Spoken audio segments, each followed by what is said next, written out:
I call to order the 933rd meeting of the Board of Directors of Alexandria Sanitation Authority, now known as AlexRenew.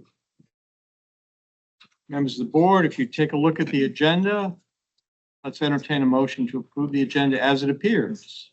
So moved. Second, Second. all in favor? Aye.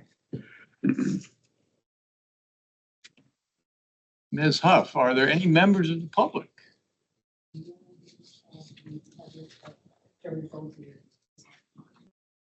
Good, thank you. Thank you. Let's start with the consent agenda, our minutes from the meeting on September 16th.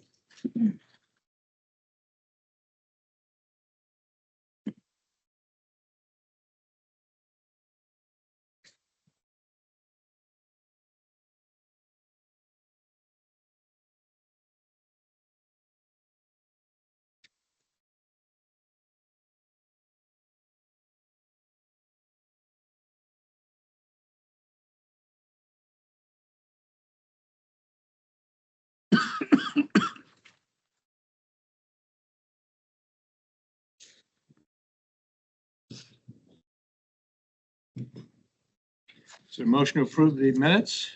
So moved. Is there a second? Second. All in favor? Aye. Before I forget, let's introduce Bill Barrick, who's our new representative from Fairfax.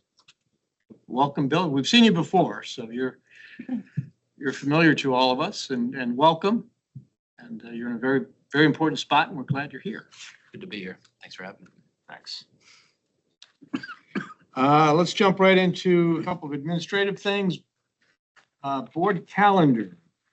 Mr. Carl, any comments on the calendar? Nothing to update tonight. I think the next thing, after we get through tab 3, we would like to then start updating the calendar on upcoming events. Like, for example, Spooky Mad Science Fair was this past weekend. We didn't ask the board to help with that because it was last minute, but if an event like that were to come up where the board will be putting things like that in the calendar moving forward. Great. It's a good idea. Finance and Audit Committee, Mr. Jenks, something coming up in November, right? Right. We'll see the audit in November, and the committee is meeting on November 12th to receive the document that will eventually likely make its way to the board later on and for approval.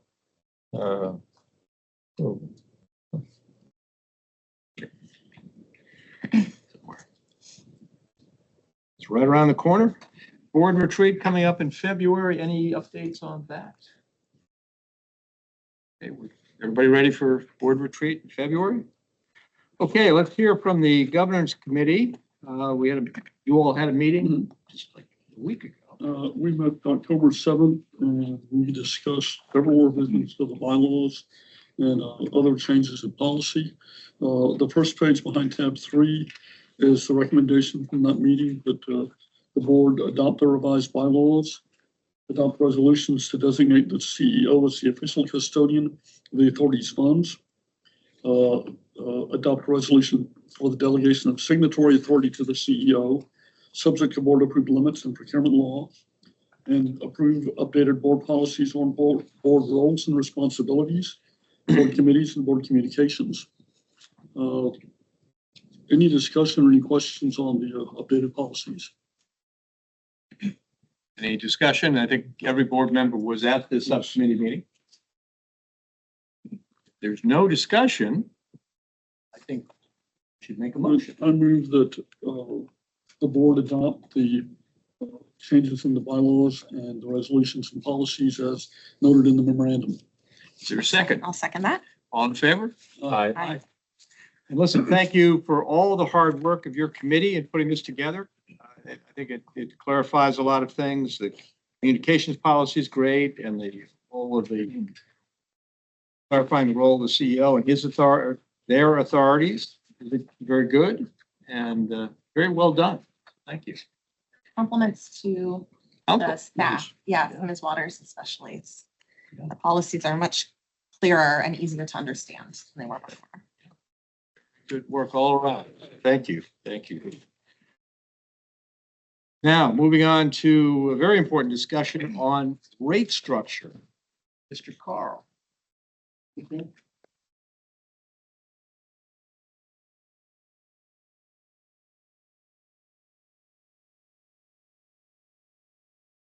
So tonight we are speaking again about the rate structure alternatives analysis that has been an ongoing conversation with the board since the board retreat back in February. This slide is similar to the slides that we've been presenting and just putting nice discussion in the progress that's been done today. So again, tonight is built off of September's discussion, looking more into analysis as requested by the board. And it's really focusing in on looking at the two rate structures that we've been evaluating to date and identifying benefits and concerns for each of those rate structures to build off of really the analysis that was done last month, but to really kind of broaden that analysis to look as fairly as possible at each rate structure and what would be best for the organization. This is again a slide that you all have seen it. These are the rate setting objectives that are established and are in the rate setting policy that were prioritized by the board earlier this year and have the priority that moves from legality all the way through implementation. And so analysis tonight looks at these rate setting objectives and looks at the rate structures as to how they deliver prioritized objectives. So when we're putting together tonight's presentation, we wanted to also kind of step back and some of tonight's presentation walks through some of the analysis that has been done to date and kind of gives a bigger picture to looking at benefits and concerns of a volumetric only versus an ERU rate structure. So first, we're kind of a callback, I think, as we're looking at an outline for tonight. We're looking at where is our discussion been with the board since February and the board retreat. And so a call back to first Mr. Ori from Rockefellis, who put together a presentation that looked at various case studies from utilities and their various rate structures. And it was just a helpful point as we've been having these discussions from Mr. Ori he had words of wisdom at the end of his analysis, and it was no one rate structure design perfectly meets every utility or utility's objective or need. So I think that's just an understanding of what works for somebody else might not be what's right for us. But I think then as we are looking at this, we had a rate structure that had worked, but maybe no one rate structure will remain perfect for a utility over the years. And then as the board is doing on a periodic basis, a utility should define its rate setting philosophy and objectives, design its rate structure accordingly, and adjust both as needed over time. So I think that's exactly what the board has been doing over the last several months. Additionally, at the board retreat, we heard from Dr. Manny Teodoro of University of Wisconsin. And so his analysis or his presentation looked at affordability in the context of rate structures. And two of the things that just popped out as these are a couple of slides that he presented were in moving and looking at affordability and rate structure. He was recommending an ERU-based rates, as well as some of the discussion from last board meeting of managing revenue risk with financial policy. Again, the rate structure shouldn't be the only way to manage financial risk. We can do that through our policies as well. And we can talk through that tonight. So again, we are looking at our two rate structures, the equivalent residential unit rate structure and a volumetric only, and making that comparison to our current rate structure. We did that we have a lot of diversity in our commercial customer class. And so the start of this analysis was to develop a sample set of customers in our commercial and other public agency customer class. And so we established 328 customers, which represented about 10% of our commercial and other public agency customer class. a number of various subcategories. One of the key points of what we have been trying to do with the board is look at the equity of our rate structure. And so this looks at that customer sample in comparison to the average residential customer cost per gallon or kgal. And it shows that for that sample, there's a bit of a disparity where some customers are paying a lot more than $13.90 in comparison to their residential user. And what we have been working with the board to drive towards a more equitable or similar cost per gallon kgal, in doing so with establishing a new rate structure. This slide presents a slide from a couple of months ago that looked at the customer impact analysis of an equivalent residential unit rate structure and a volumetric unit rate structure in comparison to our current existing rate structure. And what it found was that we could get to an equitable or the same cost per kgal for both rate structures, and both rate structures moved towards greater equity across our customers. One of the key takeaways from that customer billing or bill impact analysis was that when you look across our customers and how our base rate is currently set up, it's based on this liter equivalency factor. And so what happens as we move towards these more equitable rate structures is that the customers that are impacted the most are the customers that have water usage that doesn't really match up to the meters that they have. So customers that have a large meter size but low water usage in comparison, or a small meter size but high water usage in comparison, are going to see the biggest impacts in moving towards these more equitable rate structures.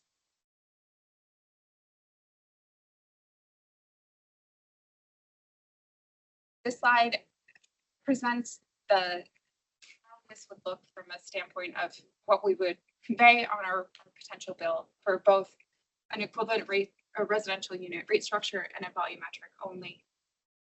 This is our current rate structure, and what this conveys is that the ERU rate structure is more complicated than the volumetric only rate structure in communicating to the customer about how their rates are calculated or how their bill is calculated.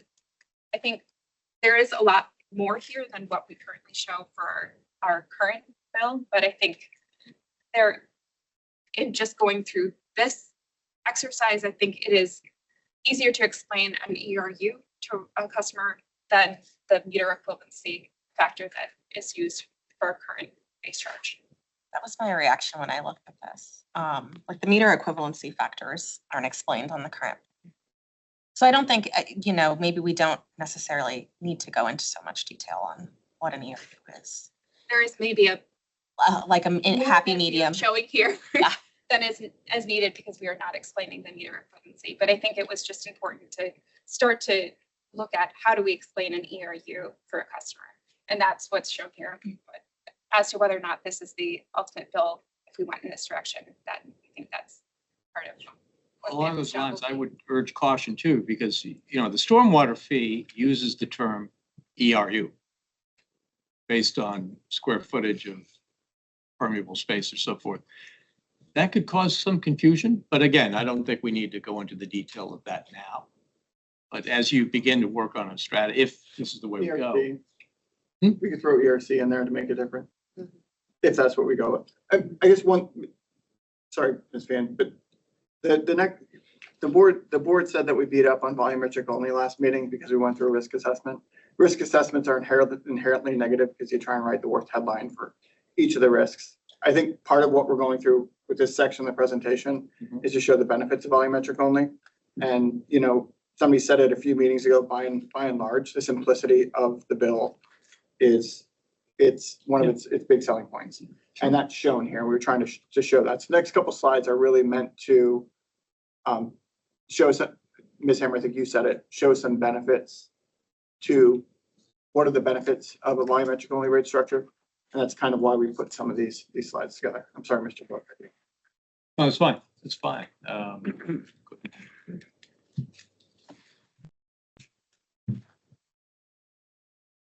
looks at the cost recovery compared to our budgeted amount. And it shows over the course of 2018 to 2025. And we saw a drop in our build flows over a period and then started to see a pick back up for the last couple of years. And what this shows is that during years where we're under recovery compared to our budget, we see less recovery from volumetric compared to an ERU. And in years where we are over recovering compared to our budget, we see greater recovery from ERU rate structure. And some of this analysis is based on the rates that as they were set over the last several years, and that doesn't acknowledge the cost recovery that isn't being done for customers with zero bills.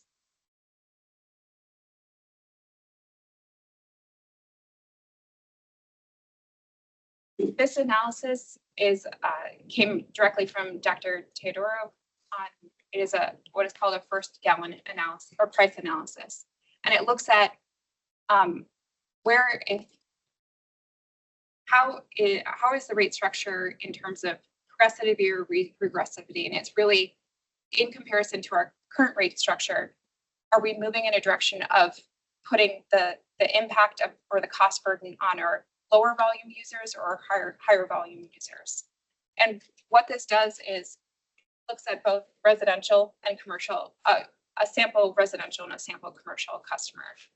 And this is our current rate structure, ERU, and volumetric. So if you look at our residential customer, what it shows is that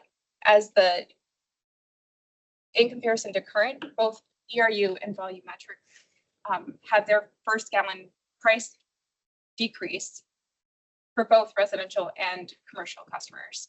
And what that is indicating is that the cost shift is shifting away from low volume users to high volume users.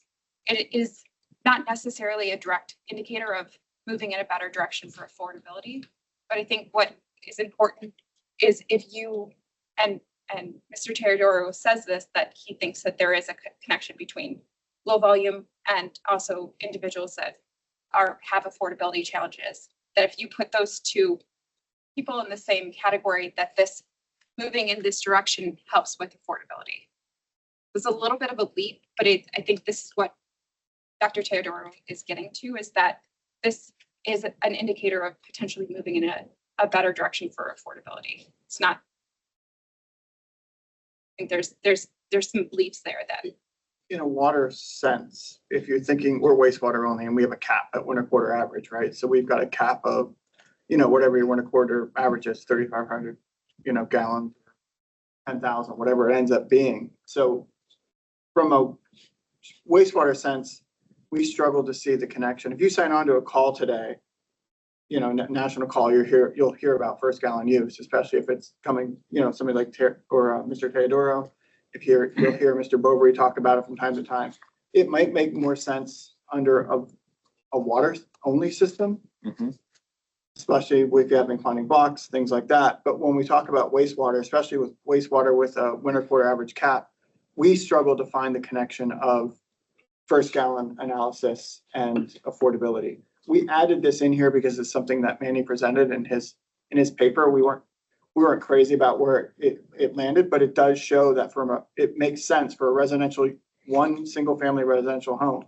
It makes complete sense that you're going to save money in your bill through volumetric only. So again, trying to shed some light on where you see the volumetric only benefits compared to last meeting.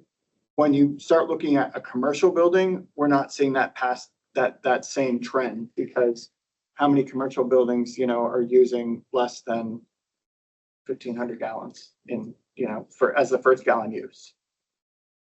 Is it also the case that in the commercial buildings, that's multifamily residential?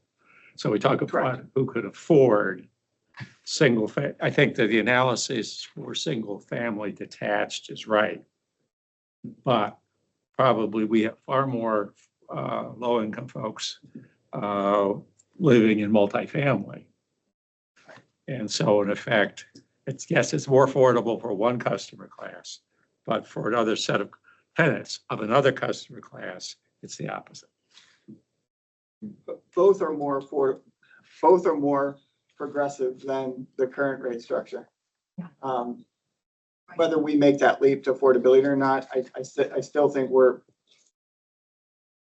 the entire rate discussion, everyone wants a more affordable bill, but I don't see either volumetric or ERU getting us to that affordability threshold through a rate structure design. We're just not getting it.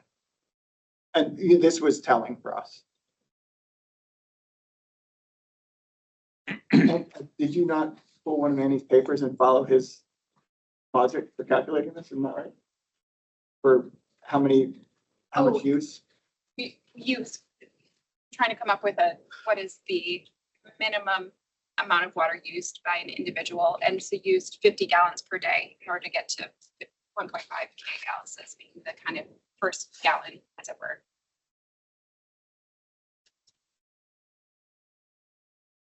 Another benefit of both rate structures, but I think volumetric even more so, is just the ability to incentivize conservation by being linked. Both rate structures are linked to water usage purely, moving away from the meter equivalency factor. Volumetric even more so as it's tied to a single charge. ERU structure is based on how much water a customer uses, but it's averaged over a 12-month rolling scale, so it's a little more fixed than the volumetric.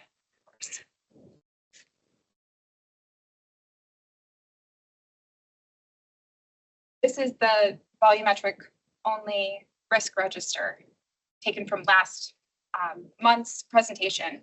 And what this acknowledges is that this is unmitigated. So this was starting with what we presented last month and acknowledged that it was acting as if we wouldn't figure out ways to mitigate the risks here. We built on that, and I'm sure, or Dr. Wan, I'm sure you're familiar with this, and moved from an unmitigated risk rating, and then assumed that we'd used all of the mitigations that we had identified last month and mitigated them. What would be our residual risk rating from that?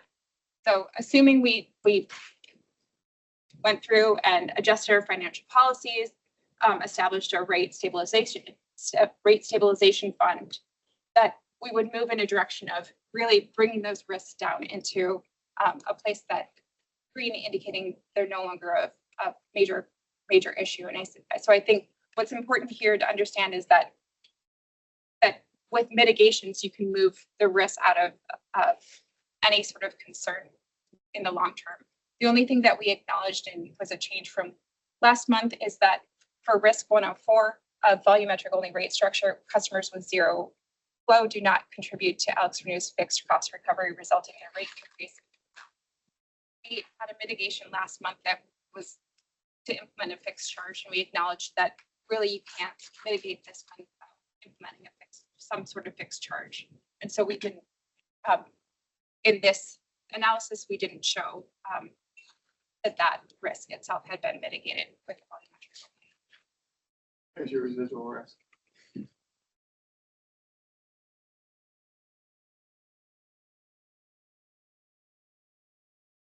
So this looks at the benefits and concerns of each, the ERU and volumetric only, and tries to summarize kind of both here the benefits and concerns, benefits and concerns. So looking at ERU, it's helpful to go through all of these. I don't know why I looked at you. Is it helpful to the board for me to walk through each of these?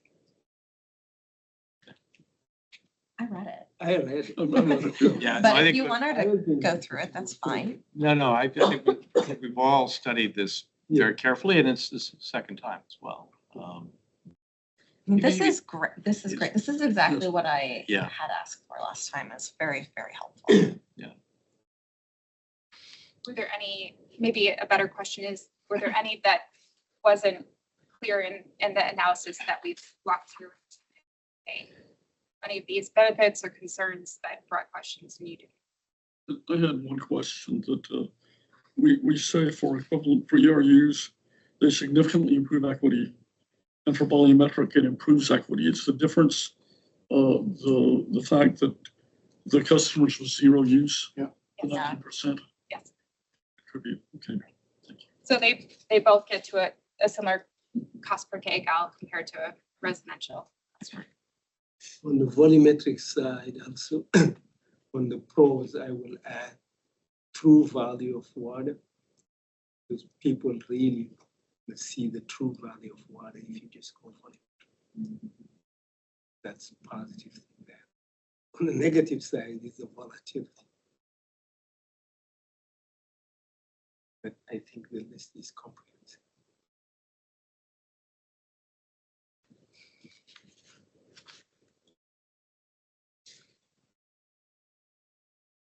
Then this turns and puts it more in the structure of the pricing objective in comparison to our current approved rate structure, ERUs, and volumetric only. This was a slide that was presented last month as well. I think I moved it up to make it a little more balanced. I should have noted what had changed, but I missed that. You can say what changed really quick. Oh, there you go. So we took another look at this from last month. I think the board felt like we were a little harsh. So we went back and talked about it again and looked at it and scored it. And, you know, I think when you look through these on the volumetric only side, if you jump down to rate stability, we had that as, you know, dark red or red last time. We changed that up to blue and left ERU the same, because I think the revenue volatility, it happens. It's not what we've seen. It's not a large impact to. As the revenues will wobble, but we won't fall off the bike. In other words, I did some kind of what ifs and some stress kind of, and it's given already we're 75% of our revenues are volume related. So therefore, the only thing we're giving up is some percentage of whatever the fixed is. And it's not a big number. And we've got so much cash capital that we spend out of our annual budget that if you run into a problem, you just go time out, grab some money budget wise from cash capital and fill the holes or raise the rates or some combination. So it's mitigatable. I think it's a much less risk. Item 5, affordability. We made the leap with first gallon and trying to use that as an indicator for affordability. So we rescored item 5 tonight from last meeting. So if you start with volumetric only on the right, you know, that was red last meeting. We bumped it up to a green because it does have the lowest first gallon price. So if you really wanted to save money as a residential customer, you could buy the volumetric only rate structure. You'll save more money if you use less water. So we bumped it up to green. We put our current rate structure down to red, and then the ERU to neutral, because it does have an improvement, but not as much for a residential single family customer as a volumetric only. That was us making the leap to affordability from first gallon use, and that is a big leap for a wastewater entity. In our sense, it's our belief that, you know, it's really hard to make that connection. And Terry could talk for days about it because we had long conversations on the drive home about that specific item alone. Customer impacts, we kind of left that the same. Conservation remained the same. We did give ERU here a bump because everything is based on usage, so we bumped it up to blue.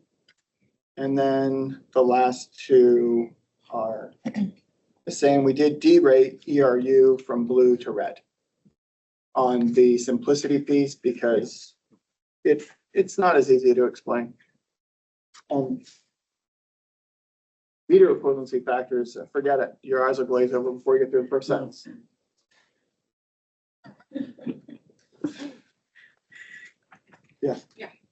Is there anything more staff would like to present on this? No, I think maybe, I want to thank our staff, Yeah. thank Ralph Tellis, thank the board for the last, what is it, 1 month, we had 9 months of this. This was really. An adequate gestation period. This was really, for us, it was a major initiative of ours in starting here to try and bring some equity to our rates. And I think we presented 2 options that can do it.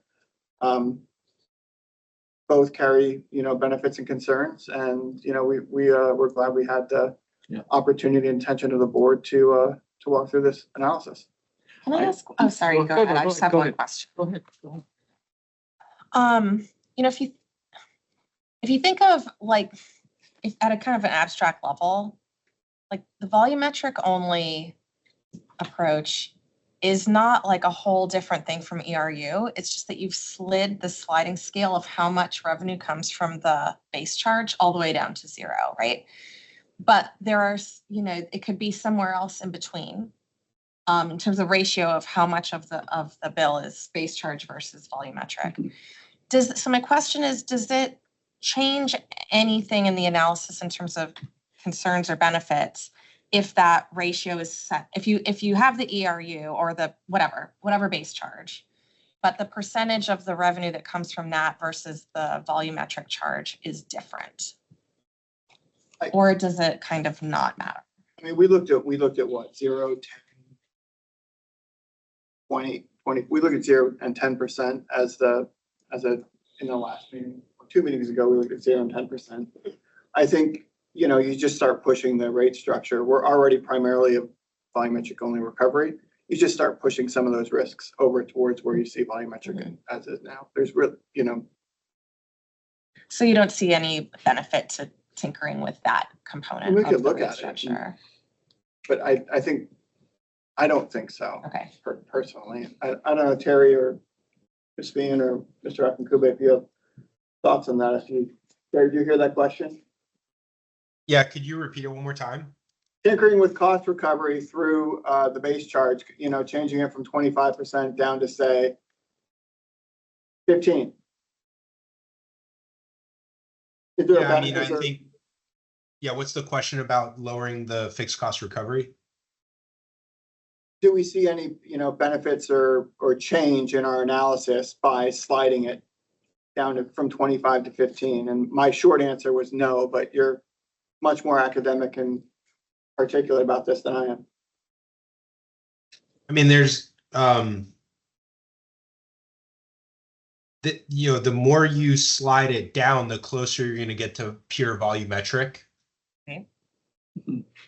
So, when you did the comparison of the benefits, the prior slide, I think comparing the volumetric and the ERU, I don't know if someone can go back to that slide for a second. I think, that you passed it. It was the one like right before where we were. Yeah, that one. So that I think the idea would be that the more you lower the fixed cost, the less effective the ERU structure is going to be. So, and the more you're going to align yourself with the volumetric only. And so then I would say that, these trade-offs, if you were to think of them as bookends, 25% on the left, 0% on the right, fixed cost recovery, I think there's a gradual trade-off to these different, benefits and concerns.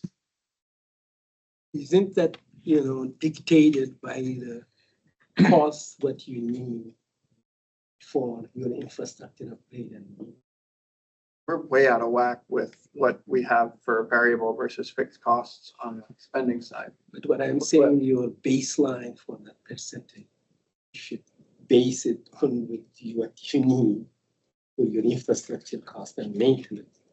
That should be your baseline to come up with that percentage.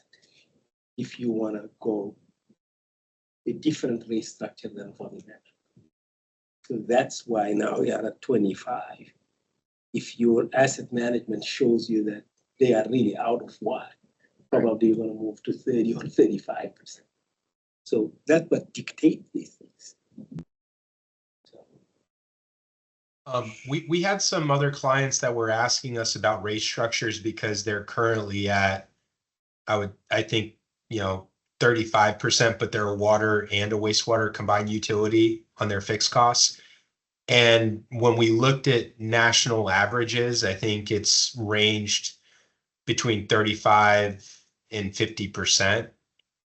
And and also some regional averages. So I think that I think that your fixed cost recovery is maybe on the lower end relative to a lot of other utilities, maybe not in Virginia, certainly, but more nationally. And I don't think it's unreasonable. And as I think Mr. Carl has and the team has presented before, most of our costs when we look at them, are fixed. We maintain a different rate structure though, because the services that we provide are not infinite and we need to price them accordingly to incentivize certain behavior and more efficient use of the service. So that's why we tend to have rate structures across the industry that are more predominantly volumetric in nature than fixed cost in nature. So the rate structure never really perfectly marries with our cost structure. But I think, Mr. Carl is correct. The difference between ERU and volumetric is probably not as stark as a comparison as when you do it to the existing rate structure.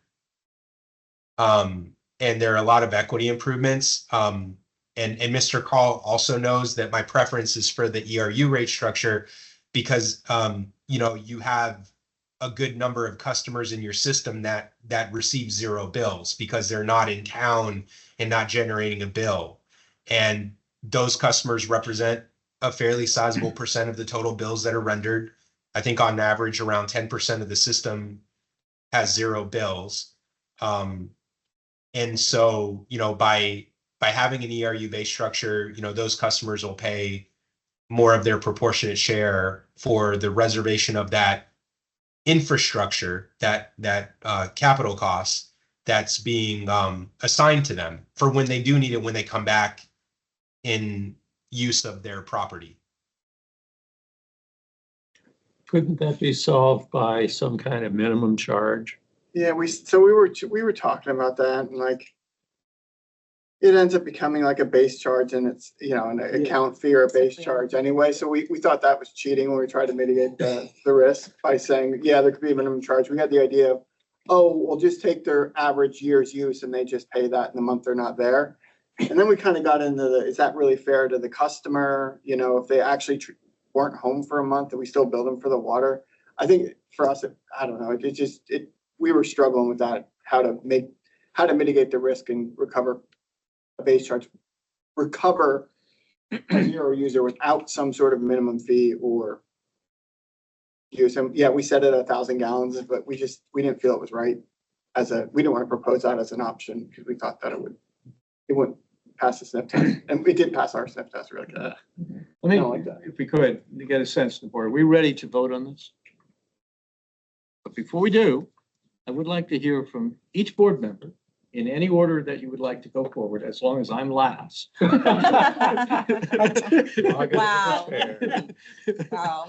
Uh, Use of authority there. No, because I don't want to influence, we all represent various points of view and constituencies, and I don't want to influence that. Are we ready to sort of state our preference? Yes, You want to go first? sure. I don't see overall a whole lot of difference between ERU and volumetric. I think what concerns me about volumetric is that 19% of our accounts have zero bills, zero use in some months, and that there's a value in having a wastewater connection, even if you're not using it every month, and we should recover those costs. So I would prefer the ERU. I'd also say we're going through for the volumetric only, we're looking at mitigation, and it's a not small amount of work to develop those. We like working. Well,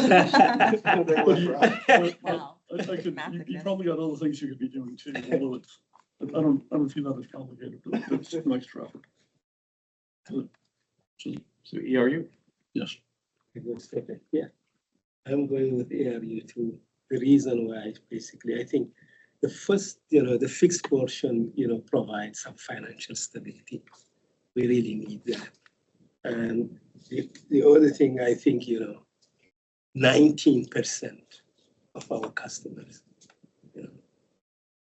if they don't pay, they don't, it's just not fair, I will say, to the other one, because they are part of the community, they have to contribute to that. That's number two.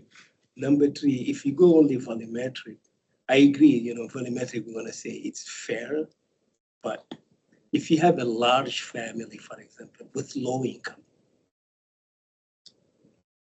that's a big impact if you just go volumetric for that. Okay. And also in the ERU system, basically, yes, we're talking about conservatism if we go volumetric, but in the ERU also, we have some conservation also on that side. So to me, I think of the three, I think ERU is the one that is fair and I think is less risky. All of them have some risk, but to me that portion is just important for me. The fixed price and the 19% of people that Thank you. Well reasoned. Becky? I'm on the volumetric side. That and the ERU are produced looking at customer class impact about the same result. I think said earlier, and the staff explained, we can mitigate the wobbliness of the volumetric revenues.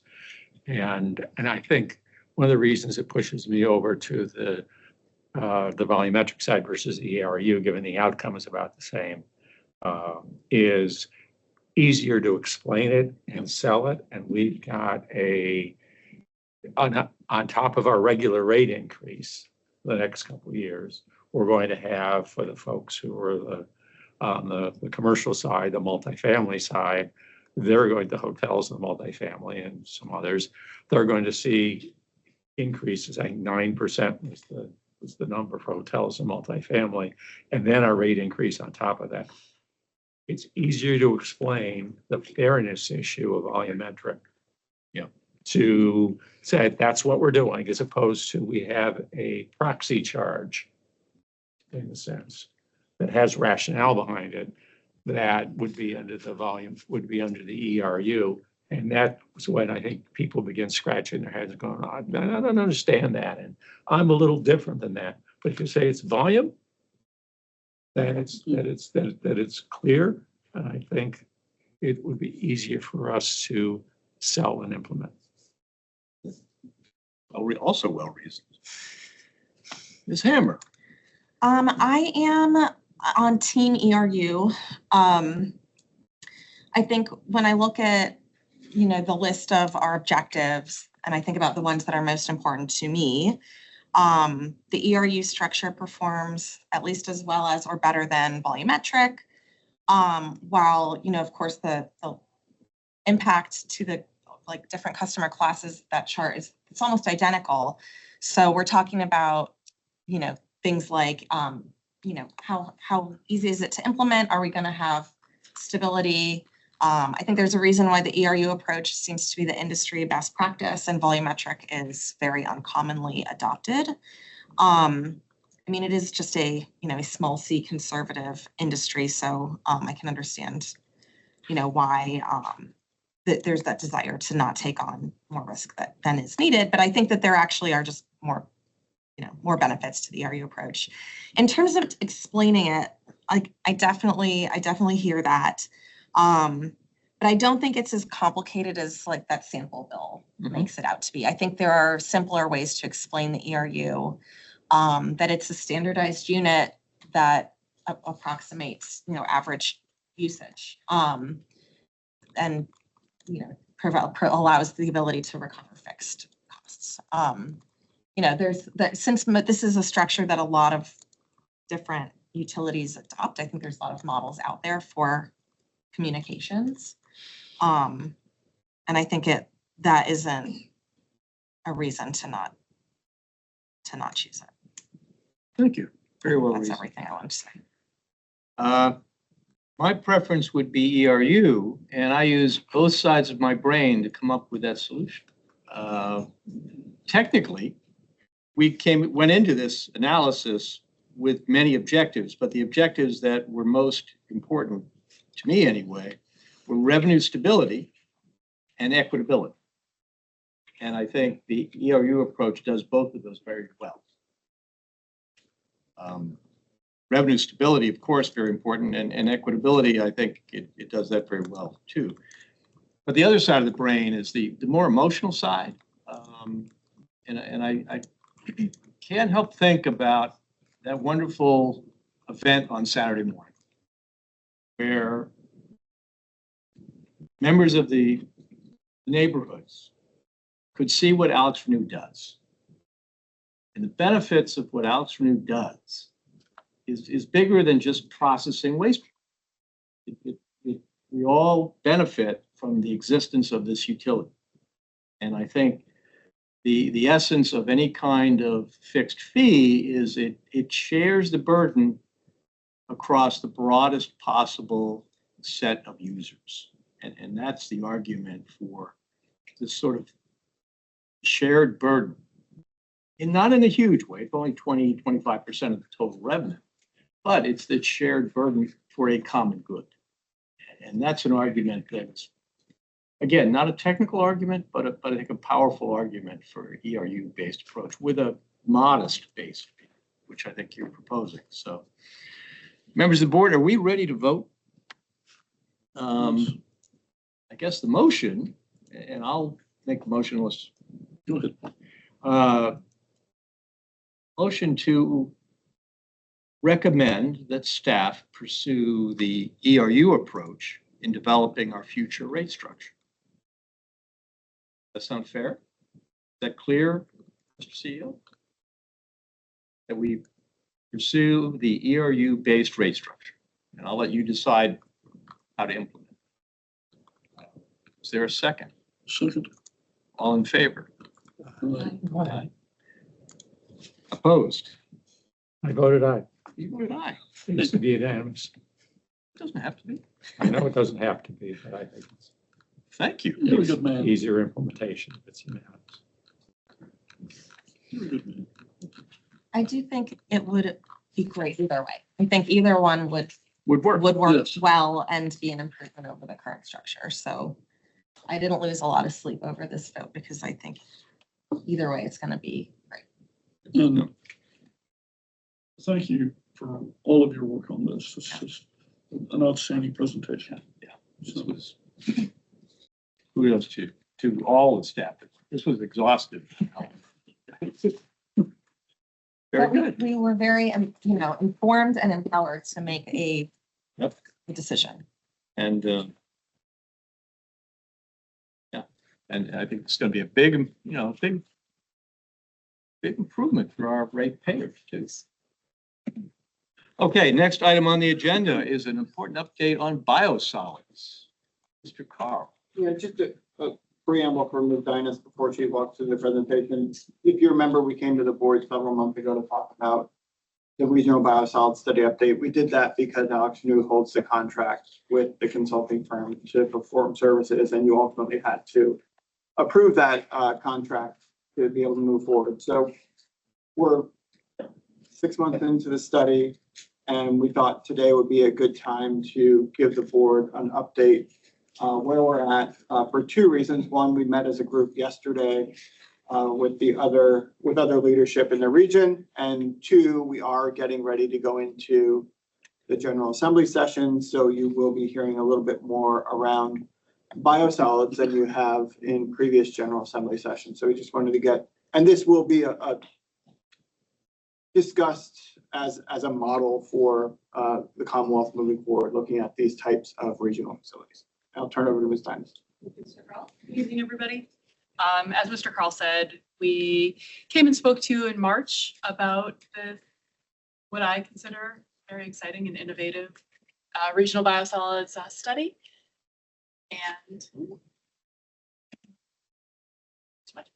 just a reminder that the regional biosolids study encompasses partners in all of Northern Virginia. It started out with only the authorities signing an MOU late around this time last year.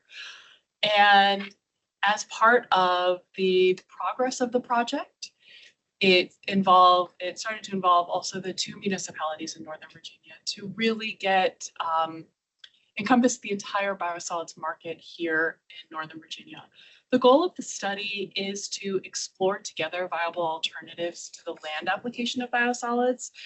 As a reminder, most of the utilities in the Northern Virginia region land apply their biosolids. There are 2 that currently incinerate, but they, during downtimes, during maintenance of their incinerators, they also need to land apply. They need alternatives. So we thought this was a good time to get together and explore what those alternatives could be. The goals of the study, as we kind of got down to what does that look like to explore alternatives, we identified 5 goals. One would be together to launch a feasibility study into alternatives to the regional management of biosolids. 2, to explore economies of scale as we might go to more advanced processes. It might not make sense for everybody to invest. Are there ways to invest together and see economies of scale? 3 is to look at what governance might look like. How would a regional facility be governed and managed? 4 is to continue to develop that partnership. Even if this isn't feasible, partnering on these kinds of issues will continue to be more and more important. And 5, as part of that feasibility study, to outline what the next steps might be to exploring a regional facility. The scope of this project, as we kind of looked at that, we co-developed the project together. The scope has 6 objectives. Tonight, I'm going to focus on 2 of them. The 2 things that we started first. One was establishing the project charter. And the second is to review with you guys what the governance alternatives might look like and how we're starting to evaluate those alternatives. Questions? Please interrupt me if you have any questions. So diving into the charter, the charter was developed through virtual meetings and in-person meetings over a couple of weeks. It was really, the chartering process is really critical to an effort like this because it brings together and makes sure that everybody is starting from the same page. So it brings together those different authorities and municipalities. And the charter helped us align on the vision, purpose, and critical success factors for the project. During chartering, we identified 6 critical success factors that we all said were the most important things to consider as we are moving forward in evaluating a regional facility. One, of course, is to maintain current compliance, but also future compliance. We're trying to look ahead and kind of look into our regulatory crystal ball and see what might be coming out and how a regional facility might address some of those future regulations that might. 2, to establish and explore governance and management structures that would work here in the Commonwealth. 3, maintain affordable rates. That kind of gets back to that economies of scale. 4 is to provide flexibility for future management options. We know that the landscape is always changing. The market changes, regulations change, costs change. So it was important for the partners to not be, to maintain as much flexibility as we could. 5 is to foster community support. That public entities is really critical. And 6, as public entities who are your frontline environmentalists, maximize the environmental.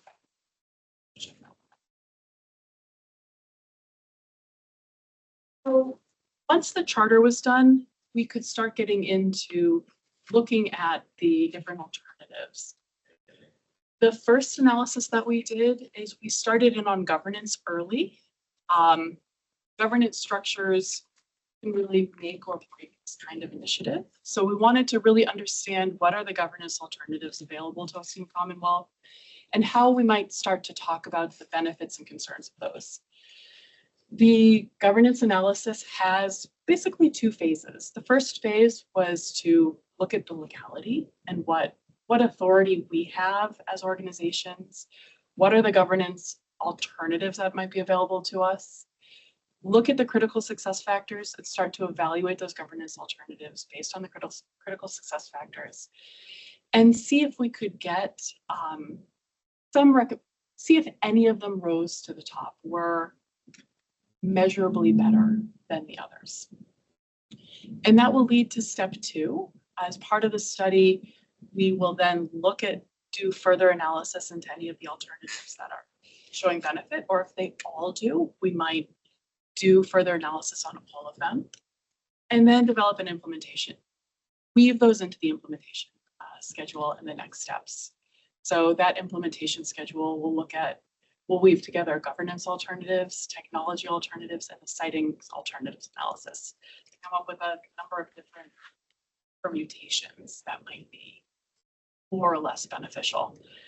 At the end of this study, don't anticipate to have one clear path forward, but kind of like the analysis that you all just did with the rate structure, to have alternatives that we can really compare and weigh out, and then start to make decisions and move towards some that are more beneficial.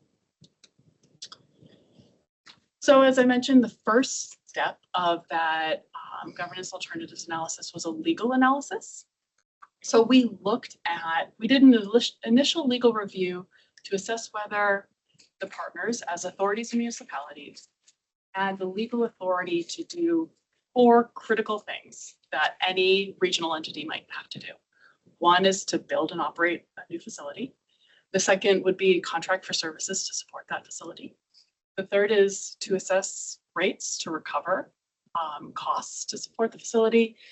And the fourth was to establish any kind of governance structure to manage that facility. When we compared these, pretty much across the board, authorities and counties were able to build and operate a regional facility, contract for services, assess rates. The one area of caution where we would require legal clarification is around authorities establishing a new authority. The Authorities Act has a clause in it that prohibits authorities from establishing a new authority that would do similar things to what the current authority. So if we were to go down the route of establishing a new authority, we would look for legal clarification. Any questions there? We could also have the governing bodies of those jurisdictions create the authority and Yeah. And that I. Yes, and then join it a afterwards. solution for that. Yeah. There's 2 options. There's a loophole, if you just identify it, and then getting clarification on, getting clarification through code. Could also justify that this new authority might be doing different things like advanced solids processing. But there are a couple of ways that we could address that. I think from a financing point of view, having authorities create an authority creates a credit the bond rating agencies scratching their heads about what? Wait, what? As opposed to the governments, which are almost all AAA in the region, saying we're creating an authority and we'll pay the freight. I don't know, Bill, if you want to elaborate on what we talked about yesterday, that Yeah, so yesterday, our solid waste group has an authority that we haven't used. It was created in 1987 for kind of helping us with solid waste. It was created and then promptly put on the shelf, and we haven't used that authority. But solid waste is not my background or what my day job is. But my understanding is we were planning on pulling that off the shelf and going to be using it for something for solid waste. Could that mission be expanded to something like this. I think Arlington did the same, the waste energy plant did the same thing. And Alexandria used actually this organization as the legal entity to create the Alexandria part of the waste energy plant. I think, yeah. I think that's why it's yellow. There are a lot of, it's doable. It's just requires a little bit more work than these other ones that are very clear. But. So the second part of the analysis was to actually outline what are the governance alternatives that would be permissible in the Commonwealth. The alternatives go from mostly public to entirely public to entirely private. So we wanted to make sure that there was a good mix of different kinds of organizations.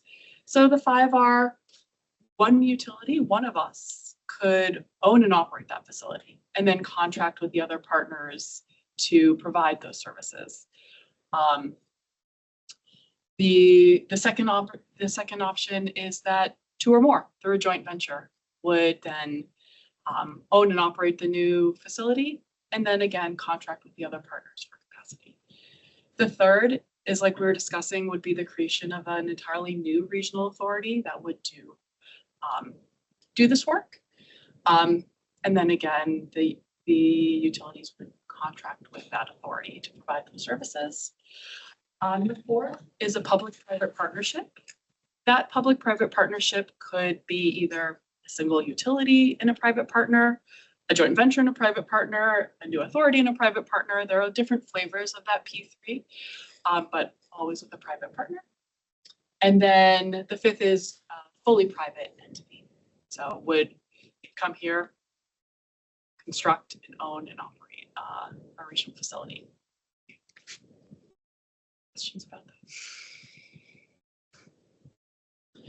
So what we did is we looked at these alternatives and we started to develop some evaluation criteria based on those critical success factors. So how would we start to see the benefits and the concerns of these different alternatives? The first evaluation criteria was the legality. We were the second one is about autonomy and decision-making authority. How much control do you have over that new entity? The third is ease of implementation. How much effort would it be to stand this up, do all the contracts and agreements? The fourth is funding. So looking at both the initial capital investment and life cycle costs. And then the fifth is public trust and transparency. So how transparent and how much trust would that new entity engender? So I'm going to walk through this slide. This is kind of our initial pass at identifying for each of these governance alternatives, what are some of the benefits and what are some of the concerns? So with one utility ownership, that option provides, in our minds, the most benefits. So again, clearly legal. As a public entity, we put long-term contracts with the other partners. It provides rate and operational stability. Most of us have current agreements with each other that we could either build on or use as models for agreements with that single utility. Regulators are familiar with all of us and trust us, so that permitting and regulatory pathway can be easy. As a public agency, we work to engender trust and we are subject to FOIA, so transparent. And then it seems to be culturally very aligned with kind of who we are as organizations. Concerns? it could be a lot of risk for a single utility to step up and say, I want to own this. Particularly if we're talking about some of the newer and more innovative technologies. So I think that this option may come off the table if there's nobody, this option could come off the table. It's just nobody who's willing to step up and say, we would want to own it.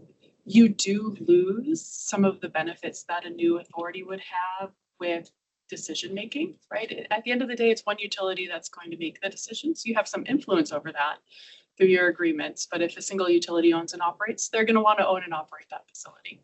I can interject. I Yeah, think, I thanks. don't know if the group has looked at models that have been used in Northern Virginia. Virginia Railway Express is not a separate authority. The Alexandria Arlington Waste Energy Plant is not. The Lorton landfill was done by Fairfax County, but it was a committee at COG that really was an oversight, a coordinating committee, and that's gone decades worth of work. Land worked well. So I think that the governance structure, regardless of the ownership, can be worked out so everybody has a fair say and identified responsibilities as far as, when the budget comes out, you've signed up, so you got to pay your share. So I think I don't know, it'd be helpful to have the consultant look at kind of hear the models that have been used. This is not reinventing the wheel. This is getting wheels out that have been very successful before, where the region had the same problem, which is we don't have a regional rail authority. Now, how do we get it started? When the district gave up the Lorton prison and Fairfax County took over, it became a landfill. It was like to the Council of Governments, which is a nonprofit actually. So there are all sorts of ways where this region has historically cooperated, and everybody as a participant in a particular project had their say and influence over the end result. I think you're right, and I will have the consultant look at some of those different models as well. I think some of that concern will be mitigated through the actual contracts and agreements, right? How you so point taken. Thank you, Mr. Chairman. Another one is Arlington, Alexandria. Alexandria does not own any of its 911 or computer dispatch system anymore. Arlington owns it. They procured it. They own it. Alexandria makes payments on the lease equipment. But when they suggest, we were like, we both want to do it separately, or would be better having it together? And we concluded better having it together. And there's a group of both jurisdictions, staff that said and figured out the technology and the implementation. And it's worked seamlessly. The backup centers, Arlington can go over to Alexandria if their center goes down, and we can go over there. It has worked really well. I mean, there's a level of trust and real kind of honest participation that has to be in place. But this region is just full of examples of where the best thing to do was join together, particularly, with technologies like you mentioned, that whether it's CAT 911, whether it's waste energy, or whether it was kind of like things that all of us individually, are not a good idea for us to try to figure it out ourselves. That not only economies of scale, but that knowledge sharing is really critical, I think, to your point, like sharing the risk and the knowledge is really critical, any of these moving forward. I think there's a couple similarities here because we had a similar discussion. Alice and I had a similar discussion yesterday. Some of those models, right, are what we would be a joint ventures too. I think you just described what we're calling it a joint venture, but it's really two entities banding together to build this. One of those options would be we don't have land, right? We can't build a new facility here, right? We want to be able to incinerate or take our biosolids through some unknown technology that doesn't exist yet. Who has space? I'm using this as an example. UOSA has like 500 acres of space. So we could partner with UOSA to help operate the facility, build the facility. Everybody else would contribute through some sort of an agreement like we've done with waste energy, things like that. So where we ended up through this discussion is we don't think anything can come off the table at this stage. It's going to come down to whether or not we have an appetite. Does somebody have an appetite to give space up? Is Bill going to let us all come use his incinerator for the next 25 years? Right? I mean, those are the questions that we have to ask each other.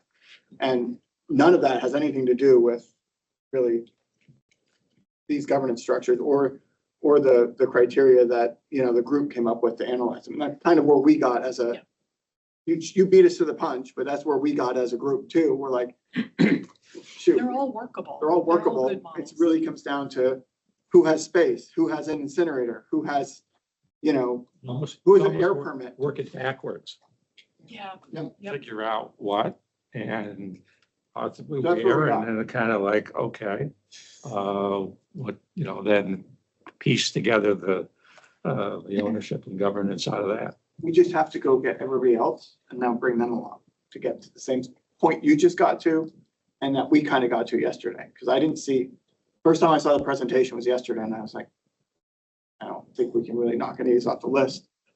I think having examples of how it's worked over the decades can be really valuable because it says it can work. The DC's water, the Corps of Engineers owns it, operates it.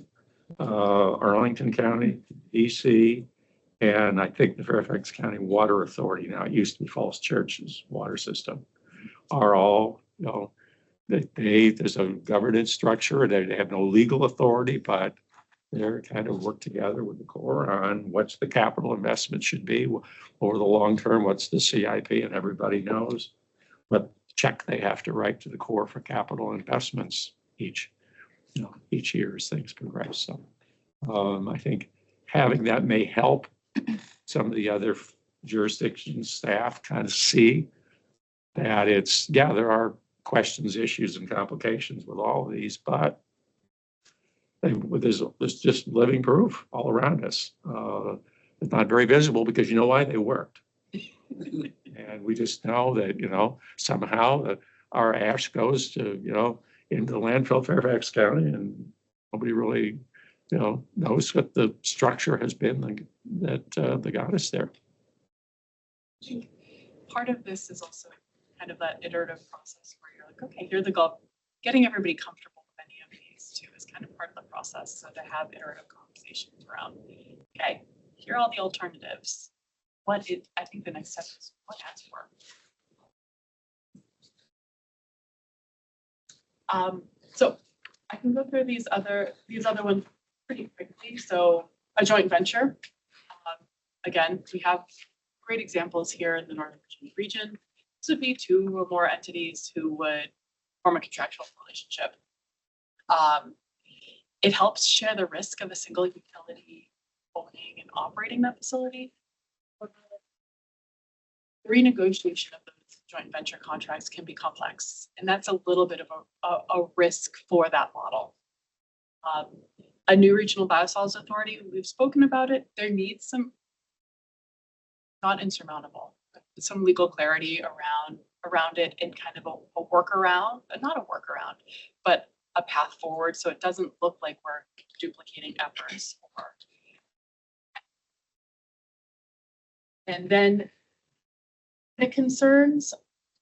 one of the concerns that we've discussed internally is that there can be seen as inefficiencies. You're setting up a whole new authority with its organizational structure, its building, all of that, staffing. So how the public might perceive that potential duplication of effort, that might be it. Public-private partnerships, legally viable. We have great examples here in the Commonwealth.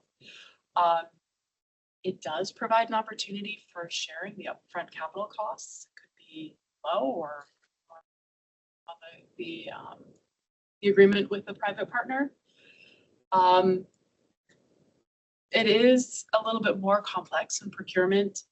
And one of the risks that we identified is this risk of that private entity failure. It's not unknown, but we'd be in the same place, right? If that private entity would fail, we wouldn't have an alternative. There's not a, they can just say, we're not making money. And then that brings us to the fully private entity. This is a model that we do every day. We're very familiar with this. There are vendors that can have these kinds of services. It would require very little upfront capital, right? The private entity would build and own and operate it. But one of the things that we consider a big risk is not only the risk of failure, but the lack of control. And so I'm still talking through how we might mitigate that, but the no upfront capital investment is attractive to some of the other partners. Acknowledging that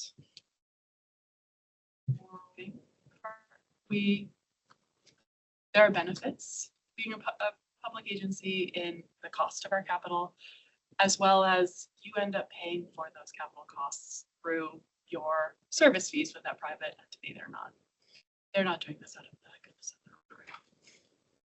So we are taking this slow because we think that this is really important. As Justin mentioned, there's no clear winner. I think they're all workable options.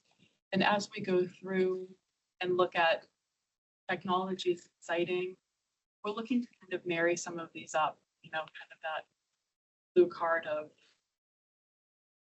regional authority with an incinerator in Loudon and see what some of those permutations might look like to try to increase and get further clarity on what a regional authority might possibly look like. So we're still really early stages, but I wanted to come talk to you guys.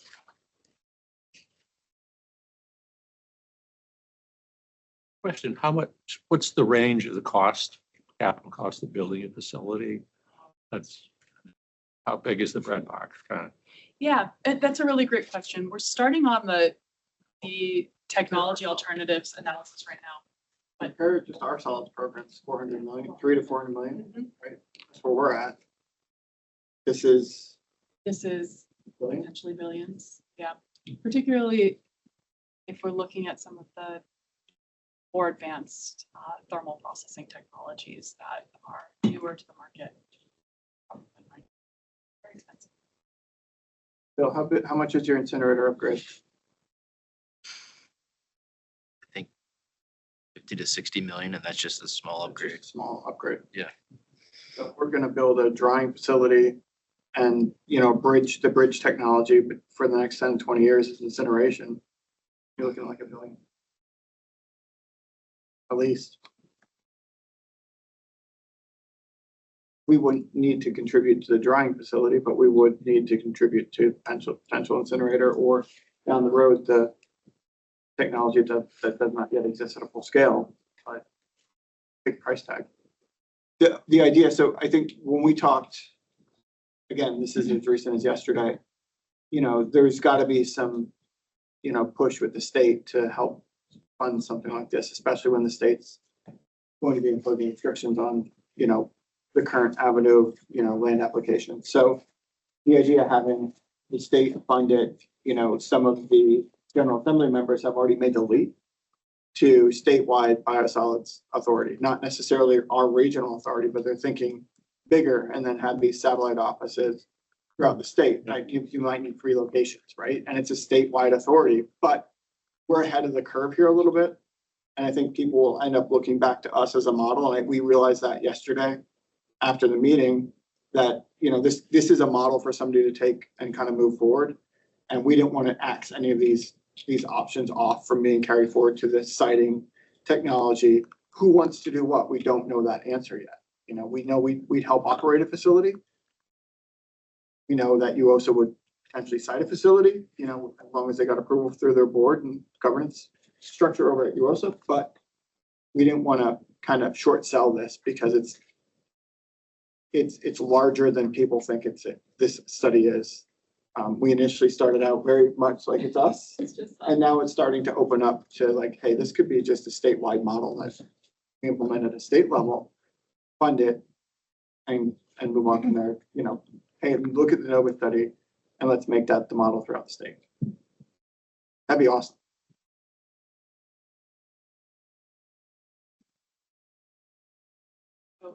just wrapping up next steps. We're looking to see if we do want to shortlist any of these. It most likely no. I think we've decided that they're all pretty viable. We are starting on the biosolids technology evaluation, so looking at established and newer technologies and evaluating those. In January, we will start on the siting analysis. That will be interesting. We're looking for about 5 acres in the Northern Virginia region. And then we expect to be done and have the technical memo and it's really, the project has a lot of momentum.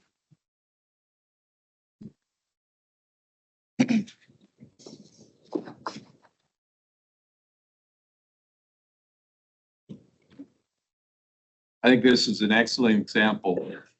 AlexRenew showed leadership in the community. And, you know, as is sort of stated in our strategic plan, I think this is excellent. I think using such a deliberate process makes a lot of sense when you have 7 partners. We're all coming at this from different points of view. This is very good, very good. $1 billion price tag scares me. Split 7 ways, and potentially more. You know, we didn't even talk about other DC Water across the river. You know, do they get in on this once we kind of look at what gets built, where it gets cited? Is it a state? You know, they land a plan in Virginia. You know, this grows exponentially.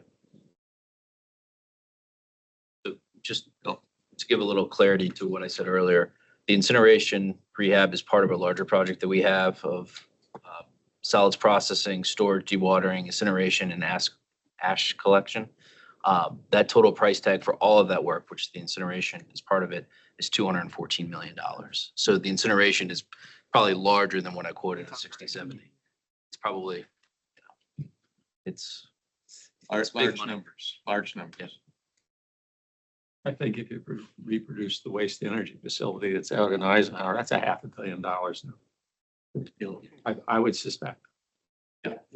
Yeah, when it was built, it was a whole lot less than that, but that was decades and decades and decades ago. Any other questions from the board on this important topic? Let's move right into community outreach request for proposal.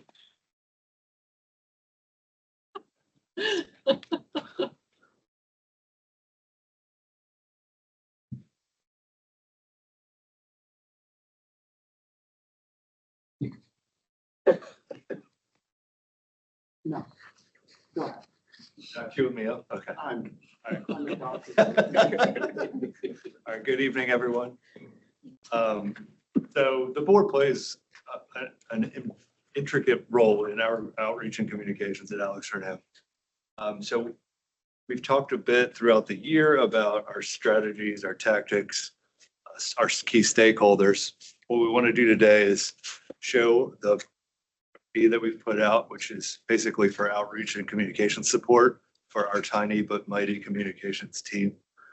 And before we jump straight to what's included in the proposal, I want to take a few steps back and walk through some of the activities that our outreach team does on a daily basis and how we work with our current providers for outreach services. So you have a kind of a better concept of what we're looking for. So I've broken this into a few categories. First is community outreach. We've seen an enormous uptick in our community outreach activities in the last 2 to 3 years, largely driven from requests from the public, but also just it's kind of naturally grown over time. So our staff, which is only a handful of people, host events. We participate in, I think it was between 15 and 20 events in the last year alone. That's city events, school events, things like that, STEM activities. We've hosted almost 20 facility tours this year alone. We've gone out and presented to nearly 20 public events as well. And then we host on a monthly basis an average of about 500 people on our 6th floor right now. And that's all managed by our team primarily.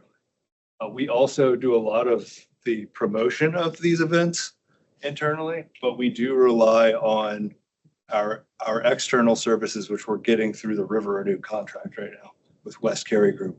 They support for things like signage, some of the flyers that we produce for events. As you all are well aware, this year we had an open house, a Pendleton grand opening, and Host Run Dedication Day. That would have been nearly impossible with our team alone. So they were great at supporting at least the signage and some of the deliverables that we needed for things like that. So the next section is print materials. Flyers and brochures are something we create pretty frequently, usually internally. STEM materials, we're heavily reliant on an outside group right now. They produce our books and some of our STEM learning activities. Reports and dashboards are kind of a mixed bag. We produce a lot of the reports internally, things like for the board meetings every month. But for things like the annual report and strategic plan, we often provide things like text, images, photos, and then we would lean on them for help with the actual graphic design and production of reports. The monthly bill inserts we do in-house, and branding and giveaways we do with a marketing group, communications agency.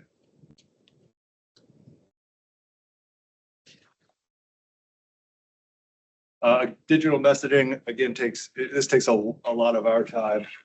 We create all of and approve all of the customer messaging.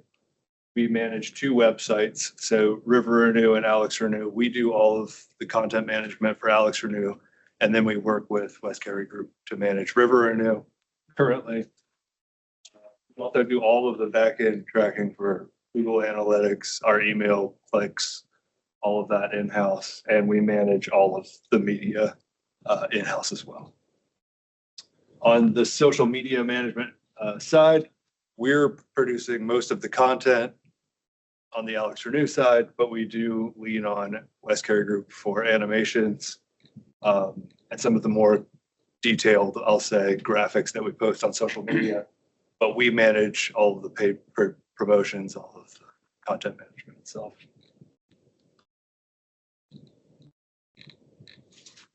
And then this is the last piece of the pie. It is by no means a tiny lift, though. We put a lot of effort into our internal communications as well. We have a weekly email newsletter that includes multiple articles. We have flyers that we post up on a monthly basis that advertise employee events, things like that. And then we also frequently share materials around traffic pattern changes, things going on in the plant that affect employees. On the digital signage, we share messages to help reach people, especially on the plant that may not always have access to a computer.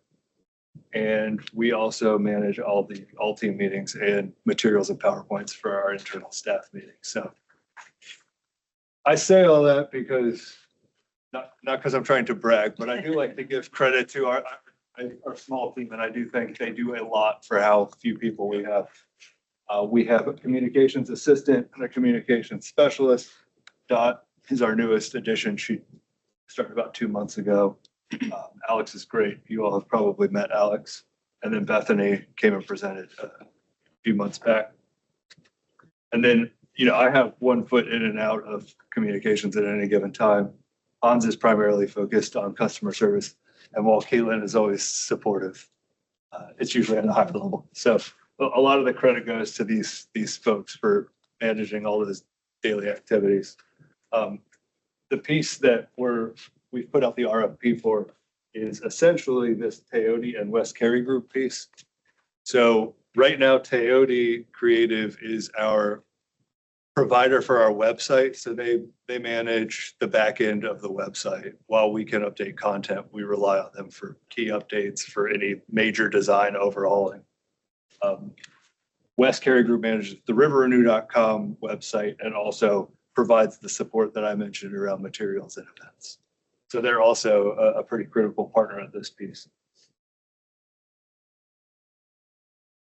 So before I jump, this is highlighted in another slide, but to give you all some idea of why we're putting out the RFP before I jump to the scope.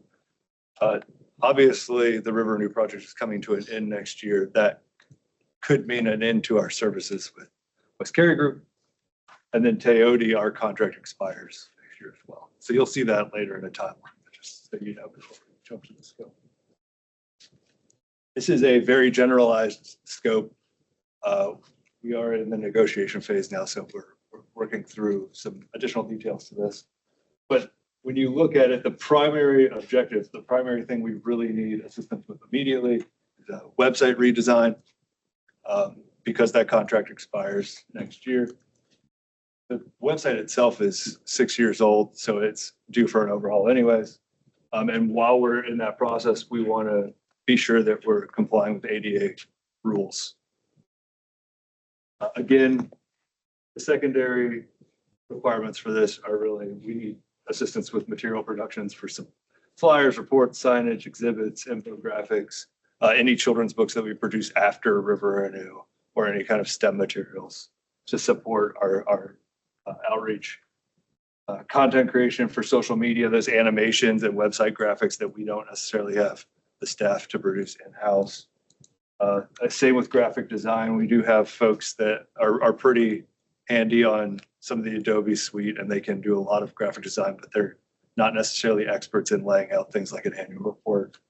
And then for video photography, we do a lot of in-house, but it really helps to have a professional photographer come at least periodically to support some of our programs. Event assistance and support. Again, I don't think we could have posted the number of events we did this year without any support. And then we rely on West Cary Group also for those translations of all of our bill inserts and materials that we post on the website. So really the last bullet is just any other general needs that come up as we need them, which they do pop up here. Any questions about?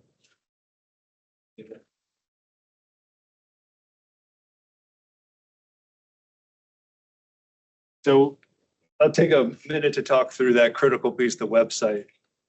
Right now we have riverrenew.com as a standalone webpage. With this project, we want to essentially combine the two and have one site that houses AlexRenew or River Renew content within the AlexRenew.com. While we overhaul the website, there are a few things we've identified that we want to improve on the website right out the gate, including the navigation and design. There's some really nice search features and better search functionality in the back end of websites now that we can take advantage of. Language selection tools, while we have them on AlexRenew.com, we could certainly make them more available and apparent than they are currently. Customer notifications. We have one on our current website, but it's fairly limited. That's something we'd like to improve in the new site. And then these are some big ones right here. The first one is right now our website, if you open it on your phone, it works. It is not truly responsive though. It does not adjust to scale to other, like a tablet or any other kind of device. So we want to make a truly responsive website. We want to use more dynamic content features, things like video and fly-ins and things that are more engaging for the audience. And then we also want to ensure that moving forward, we're following all ADA best practices and compliance. And then finally, on the back end, our content management system we have, which is how you basically upload content to the website for staff. It's pretty clunky. You could use a complete overhaul. That's maybe the worst part of our website right now. So that's something we can work with a new vendor to improve. So this kind of highlights what I touched on before we go to the scope. You can see we started with Toyota in 2019. That's our web developer group. And that contract expires in summer of 2026. And then AlexRenew began in 2017, and we've been working with West Cary Group, and we'll continue to do so through the end of that project. So what we'd like to do is execute a contract with a new outreach and communications partner in November and take over and have some overlap while we work through the new website design. This kind of steps through where we're at in the process. We issued an RFP. We had 28 proposals submitted. We held interviews, and now we're in the negotiation process in October. So we hope to wrap that up in the next week or two, and then have something for you all to approve. No. 28. Sorry, 28. 28. Yeah. I like to think that's because we seem fun and good to work with. It did make the evaluation process a tad more exhaustive. Sure. Is the plan to have one selected firm or multiple That's a or? great question. Yes. So right now we have two. After we interviewed folks, we're confident that we could shift to one, which would sort of streamline our time as well. The value. Contract per year, But what's the value? I think we're gonna work that out. $10 million? It's not $1 billion. I think we're in the hundreds of thousands of dollars.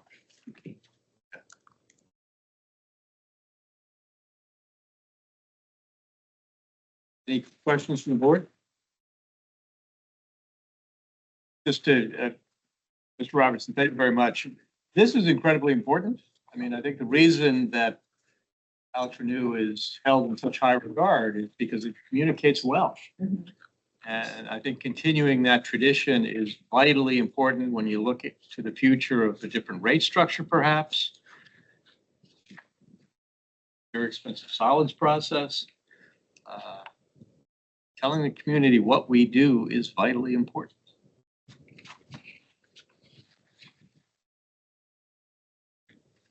What is next?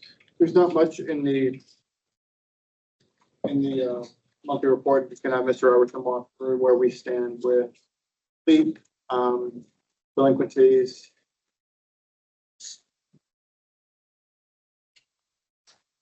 So under delinquencies, I will point out, we saw a decrease of 100 accounts, which is the largest drop we've seen. I think I spoke about this last month, but we started doing targeted email campaigns around people that had missed a bill. So while it's a large number of accounts, it's a relatively small number or amount of money, but we'll take it nonetheless. Page 7 of the monthly report.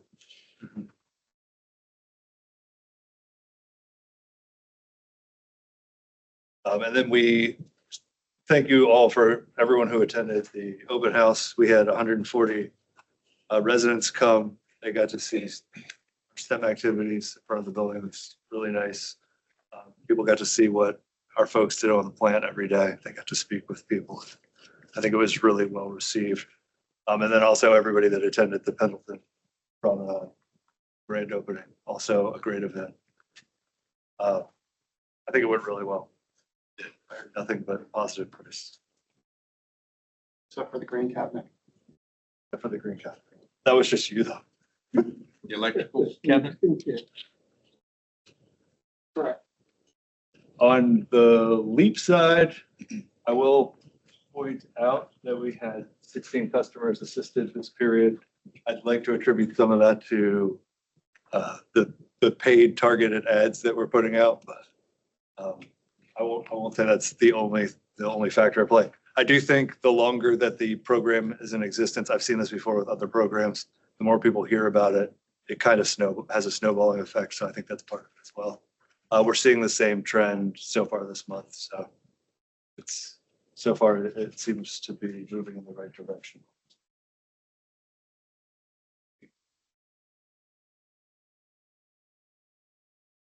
Still seeing the same trends in the same area. the the positive of there is a lot of leap disbursements now accompanying some of the targeted areas we're saying. So I think it's a small but noticeable change. Next one. And kind of a continuing trend from last month. Nothing outrageous here. There were a couple large bills, which I always like to see, just because you know that they're making an effort to close the gap on their, which is nice. Where are the targeted ads running? There, so that's in next door. Okay. We started with the small area codes that we had, or not area codes, but the census tracts that we highlighted, and we've expanded the last couple weeks to just essentially ping pong around, kind of targeting areas just so we can track if it's working or not. Right. What does the ad say? They're in English and Spanish, and they say, I forgot what the exact phrasing is, but it's what you asked us to change it to, where it's a bill credit instead of. I can't remember the exact ad off the top of my head.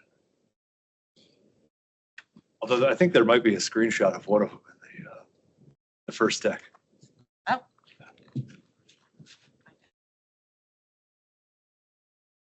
And Mr. Robertson, an update on our collaboration here, Dollar Energy, on getting a website link live. My understanding that it is live, but Sure. Yeah.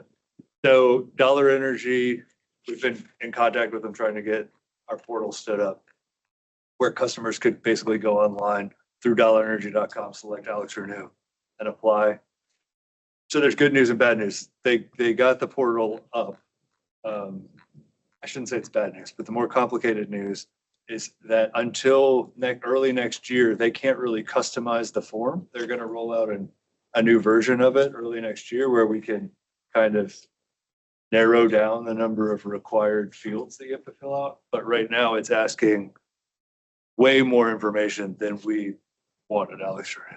And it has additional requirements in there. It asks for things like income that we don't want, whether you're a citizen or not. I think it even has an area for social security number. So we haven't aggressively advertised it. I'm hopeful that by January or February of next year, we can launch it without any of those fields, basically.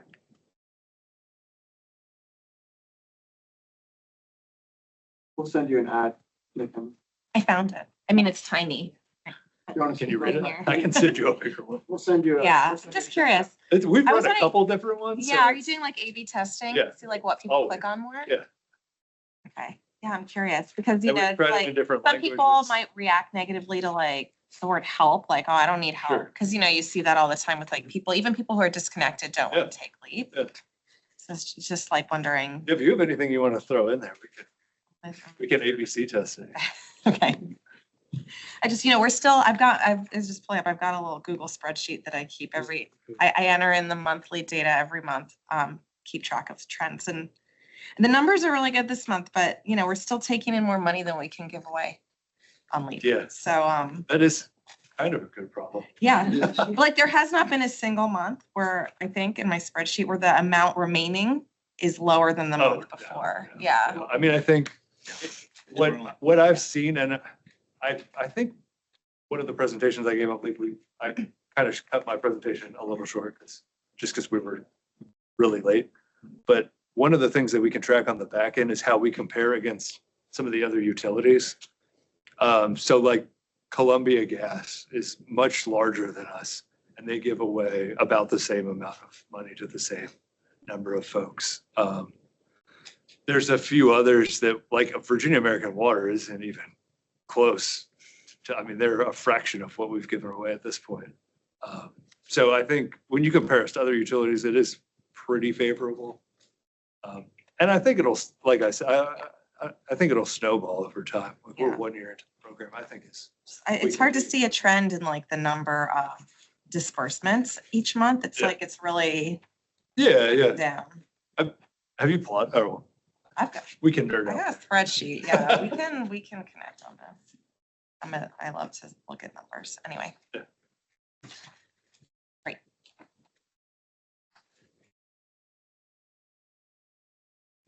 Thank you.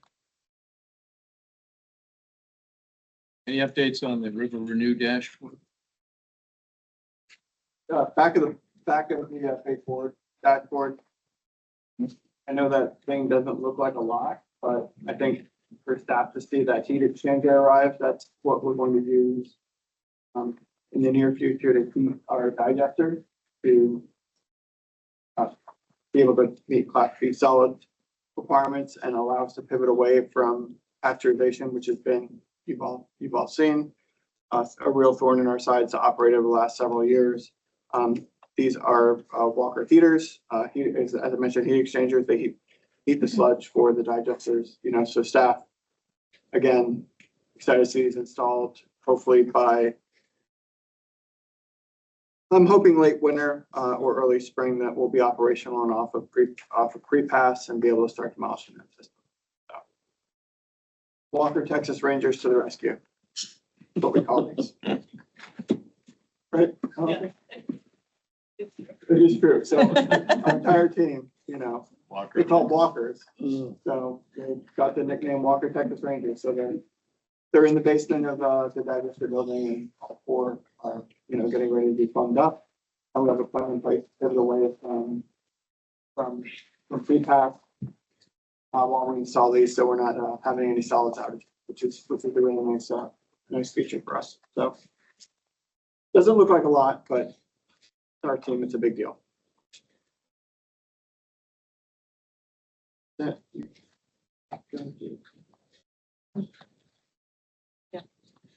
Just on River New, I've noticed that the good news is planned and actual progress is lined up, right? 86%, 86%. The remaining 14%, is that largely here at the plant? Almost, except All for, of it. Yeah, potentially all of it here at the plant. It's the building and the pumping station. The challenge with those numbers, the 86%, that's getting you to substantial completion. We don't have to get to substantial completion to be operational.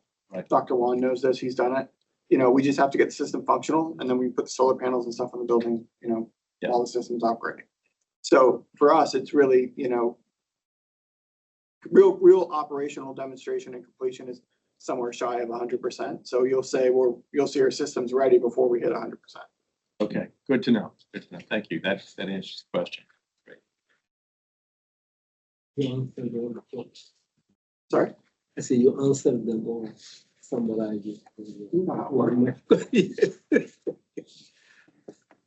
Any other updates on the monthly reports? Any questions on the monthlies? You're good.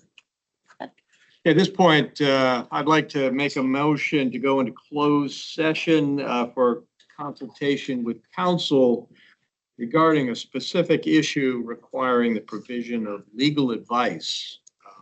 And this, of course, is pursuant to Virginia Code Section 2.2 3711A8.